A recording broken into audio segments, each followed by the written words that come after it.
So the Lions have been absolutely decimating teams. It feels like the NFL needs to implement some type of a mercy rule when you play Detroit. So they're 8-point favorites on the road this week against the Colts.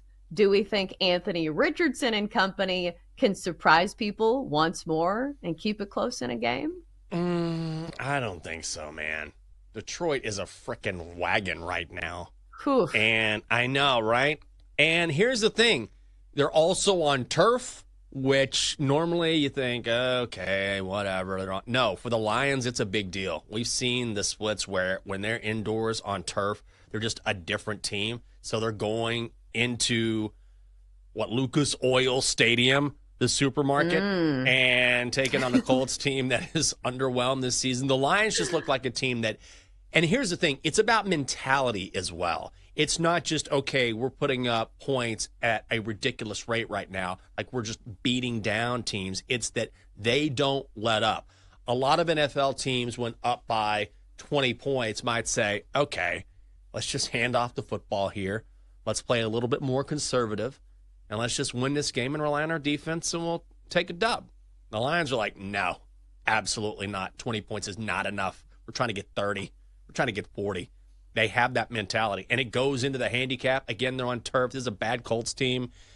You want to play it to 7, I don't mind that, but I think you could bet this below 10 and still be on the right side.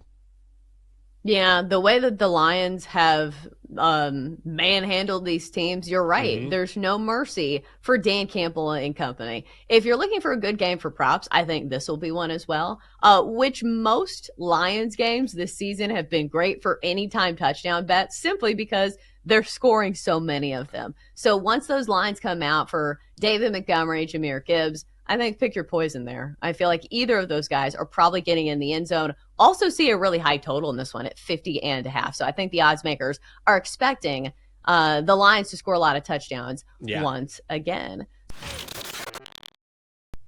Do you have a good read on this game?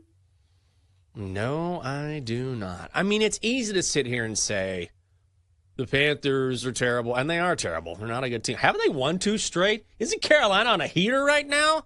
Yeah, putting the league on notice. Come on, man.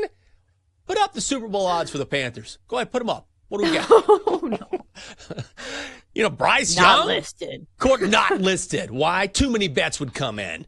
The books don't want to take the loss. That's why. I mean, 11 is a weird number. So, if you like the Chiefs, you might as well lay it. It's a dead number. But also the Chiefs. Here's the thing. Do the Chiefs come off a loss in Buffalo and say, all right, we're angry with the Chiefs, we're going to take it out of the Panthers? Or does a game like that sort of take it out of them? Because that is a game that came down to the very end. It's, I don't want to say arch rival, but certainly one of their biggest rivals recently, especially in the playoffs. So there's a lot that goes into getting up for a game like that, even when you come out on the wrong side. And so I don't know if letdown spot is right, but I can see the Chiefs just kind of like going through the motions and still winning just because they're Kansas City. So I'm not necessarily interested in this game. But to your point, the Chiefs could also come out and win by 30. It's still Carolina. I just don't like it. I don't know, though. If you see Kansas City this season, they've played down to the level of their competition in some of these instances. They haven't covered big numbers against some of these really bad squads. Look at that game against the Raiders. They won that one 27-20, but, they were 8.5-point favorites against the Bucs. Won that one by 6 points. They were 9-point favorites. So it feels like Kansas City has yet to cover one of these big numbers. So I feel like if you take the names off the jerseys where it's, you take the Chiefs away and you take the Panthers away. If you just look at the numbers, it does feel like you should be betting on the Panthers here. But do I really want to bet on the Panthers? No, I don't.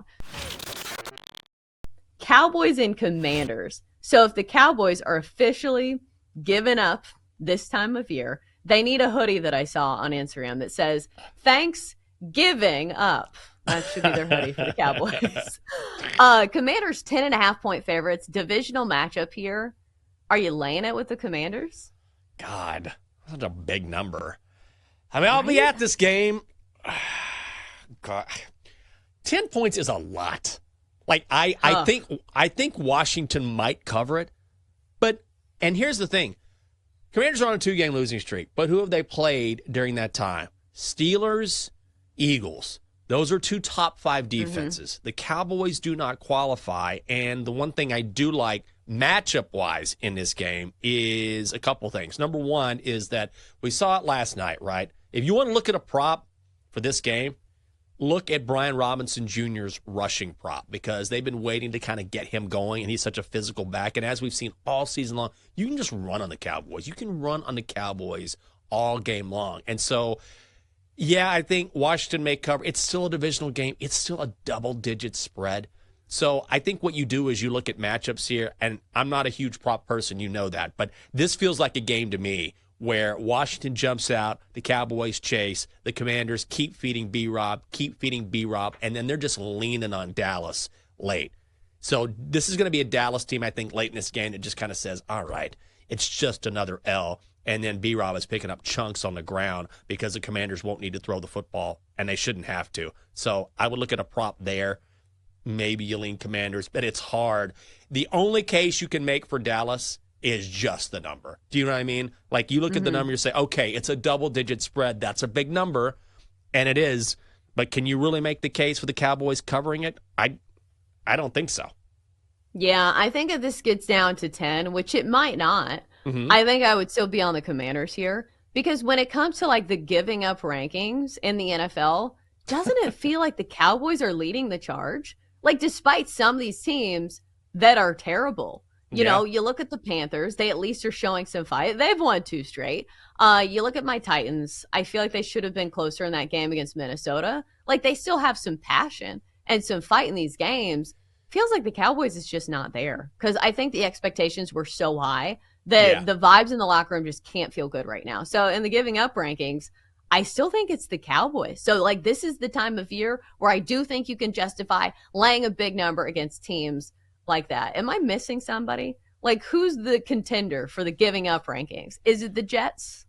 It's probably the Jets. It's always worse when your expectations are so high. Yes. Like, even the Cowboys can't say, well, at least we have a roof over our head. No, you don't. No, you don't. The metal's falling on you. Like, it might hurt you. Like, stay out of your own stadium. When you're the Panthers, you know going into the season, of course you try. Of course you have high hopes. But you know, you're not dumb. You know, we're probably not going to be very good this year. If you're the Cowboys or you're the Jets, like, the level of disappointment is so much lower and you're so much more disappointed because your expectations going into the season were Super Bowl. Now, you might disagree and say, well, I never thought the Cowboys were going to win the Super Bowl. Fair enough. I didn't either. But certainly, that was the expectation in Dallas. That was the expectation for Aaron Rodgers. Hell, midseason, they made that desperate trade bringing in Devontae Adams. They're like, we're trying to win a Super Bowl here. That's why we signed this guy. So when you have those sorts of expectations and then you're just putrid, the motivation has to be harder than ever because you're so far away from where you were supposed to be. Yeah. So I think that's very tough. And at this point in the season, that equates to me not wanting to bet on those teams.